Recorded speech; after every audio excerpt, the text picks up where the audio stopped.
دیکھو بھئی، ہم قرآن حکیم پڑھ رہے ہیں، تو قرآن حکیم پڑھنے والے جو لوگ ہیں، کوئی بھی کام کرتے ہیں، ضروری نہیں ہوتا کہ سارے لوگ بہت زیادہ ذہین ہوں تو ان کی ذہانت جو ہے اس کی وجہ سے ان کو کوئی مقبولیت مل جائے۔ صرف ذہانت کی وجہ سے اللہ تعالیٰ کسی کو بہت زیادہ ذہن دے دیتا ہے، کوئی محنت کر کے اس تک پہنچ جاتا ہے۔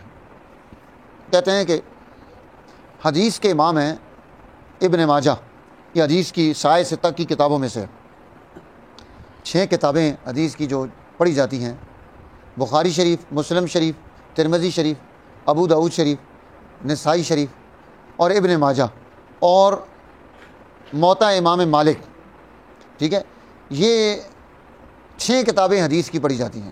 ان میں سے جو ابن ماجہ ہیں، ان کے اماموں نے ان کو تانا دیا کہ تیرا تو دماغ ہی نہیں چلتا، تو کیا کرے گا؟ کیا تانا دیا؟ تو کن ذہن ہے، تیرا دماغ نہیں چلتا، تو کیا کرے گا بھائی زندگی میں؟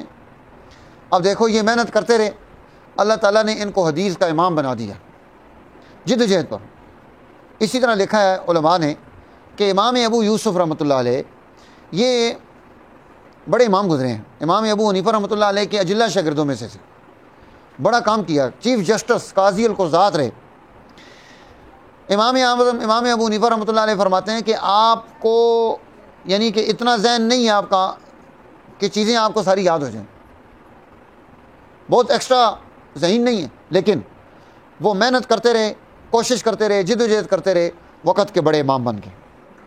تو آپ اگر کسی کو تھوڑا یاد ہوتا ہے، کم یاد ہوتا ہے، زیادہ نہیں کر سکتا، اڑتا ہے، اپنی محنت میں لگا رہے۔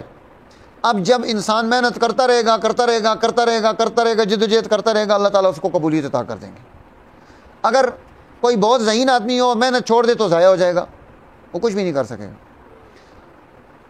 تو ہمیں اس طرح سے اپنے کام پر مسلسل محنت کرنی ہے۔ جب آپ نے ایک دفعہ قرآن شروع کیا ہے، آپ یہ سمجھ لو کہ موت تک آپ نے اس پر محنت کرنی ہے، اور انشاءاللہ جو بچہ محنت کرتا رہے گا، اللہ تعالیٰ اسے اسی طرح، جس طرح یہ امام میں نے ابھی آپ کو نام بتائے ہیں، ان کی طرح اللہ تعالیٰ انہیں اٹھائے گا، برکت عطا کرے گا۔ کیا خیال ہے؟ محنت جاری رکھیں گے نا انشاءاللہ۔ اللہ تعالیٰ مجھے بھی توفیق نصیب فرمائے، آپ کو بھی توفیق نصیب فرمائے، اور ہمارا یہ سلسلہ خیر و فیض چلتا رہے، تاکہ دنیا اور آخرت کی خوشیاں، برکتیں، سعادتیں ہمیں نصیب ہوں۔ درود شریف پڑھو، دعا کرو۔ اللہم صلی علی محمد عبدک و رسولک، صلی علی المؤمنین والمؤمنات والمسلمین والمسلمات۔ اے اللہ ہمیں قرآن حکیم کا نور نصیب فرما، اس کے الفاظ عطا فرما، اس کے معانی نصیب فرما، اس کی برکتیں عطا فرما، اس کے علم کو اللہ ہمارے اوپر کھول دے۔ الہ العالمین ہمارے اس ادارہ تعلیمات شریعہ کو برکت، ترقی نصیب فرما۔ اس کے جتنے مامنین ہیں ان کو اے اللہ دنیا آخرت کی برکتیں، خوشیاں نصیب فرما۔ جتنے طلباء طالبات یہاں پڑھ رہے ہیں، اللہ سب کو خیریں، برکتیں، سعادتیں نصیب فرما۔ ہماری دعائیں قبول فرما۔ جتنے لوگ دنیا سے چلے گئے، سب کی مغفرت کے فیصلے فرما، ہم سب کی ہدایت کے فیصلے فرما۔ وصلی اللہ تعالی علی نبی الکریم۔